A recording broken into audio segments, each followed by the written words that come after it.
उवाच पश्यामि देवांस्तव देवदेहे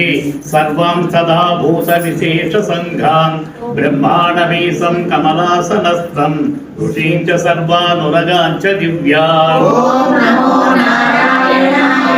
अनेकबाहूदरवक्त्रनेत्रं पश्यामि त्वां सर्वतोऽनन्तरूपं नान्तं न मध्यं न पुनस्तवादिं पश्यामि विश्वेश्वर विश्वरूपा क्रीडिनं गदिनं चक्रिणं च तेजो राशिं सर्वतो दीप्तिमन्तं पश्यामि त्वां दुर्निरीक्ष्यं समन्तात् दीप्तानलर्काद्युतिमप्रमेयम् त्वमक्षरं परमं वेदितव्यं त्वमस्य विश्वस्य परं निधानं त्वमव्ययः शाश्वतधर्मभोक्ता सनातनस्त्वं पुरुषो वदो मे।